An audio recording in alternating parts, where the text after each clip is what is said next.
Starc বোলের ঝড়ে সাবিনায় মুখ থুবড়ে পড়ল ওয়েস্ট ইন্ডিজ। অস্ট্রেলিয়ার দেওয়া 203 রানের লক্ষ্য তাড়া করতে নেমে জ্যামাইকার সাবিনা পার্কে যেন দুঃস্বপ্নে আটকে গেল ক্যারিবীয়রা। স্টার্ক ও বোলেন্ডের আগুন ঝরানো বোলিংয়ে মাত্র 27 রানেই গুড়িয়ে গেল স্বাগতিকরা। ক্রিকেট ইতিহাসে এটি টেস্টের দ্বিতীয় সর্বনিম্ন দলগত সংগ্রহ আর ওয়েস্ট ইন্ডিজের নিজেদের ইতিহাসে সবচেয়ে লজ্জাজনক ইনিংস। ম্যাচের শেষ দিনটিতে যেন প্রতিরোধের কোনো রেখাই আঁকতে পারল না ক্যারিবীয় ব্যাটাররা। পুরো ইনিংস টিকল মাত্র 14.3 ওভার।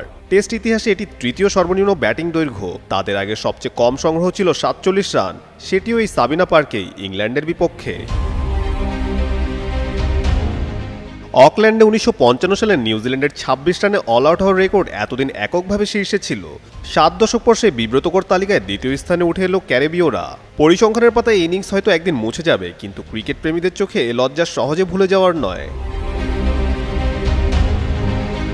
এই ম্যাচে ওয়েস্ট ইন্ডিজের 7 ব্যাটার 0 রানে ফিরেছেন। উদ্বোধনী 6 ব্যাটার মিলে করেছেন মাত্র 6 রান। টেস্ট ইতিহাসে কোনো ইনিংসের টপ অর্ডারের এটি সবচেয়ে করুণ পরিসংখ্যান। কেবল সপ্তম ব্যাটার জাস্টিন গ্রিভসই 2 অঙ্ক ছুঁতে পেরেছেন। বাকিরা যেন বলের সঙ্গে ঠিকভাবে কথাই বলতে পারলেন না।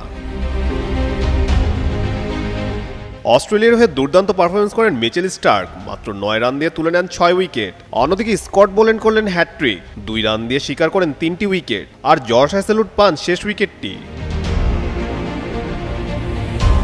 ম্যাচের শুরু থেকেই দুই দলের মধ্যে স্পষ্ট পার্থক্য ফুটে উঠেছে ব্যাটিং দৃঢ়তায়। প্রথম ইনিংসে অস্ট্রেলিয়া গুটিয়ে যায় 225 রানে, যদিও ক্যারিবীয়রা জবাবে করতে পারে কেবল 143 রান। দ্বিতীয় ইনিংসেও ধস নামে অস্ট্রেলিয়ার, এবার তারা থামে 121 রানে। তবে এই দুটি ইনিংস মিলিয়ে গড়ে ওঠা 203 রানের লিডই শেষ পর্যন্ত ওয়েস্ট ইন্ডিজের কফিনে শেষ পেরেক ঠুকে দেয়। 3 ম্যাচের এই সিরিজে একচেটিয়া আধিপত্য বজায় রেখে অজিরা জয় তুলে নেয় প্রতিটি টেস্টেই। ক্যারিবীয়রা একটিবারের জন্য মাঠে নিজেদের ছায়ামাত্র তুলে ধরতে পারেননি। বিশেষ করে ব্যাটিংয়ে তাদের দুর্বলতা একেবারেই নগ্ন হয়ে ধরা পড়েছে প্রতিটি ইনিংসেই। কাজী সাকলাইন আহমেদ, যুগান্তর স্পোর্টস।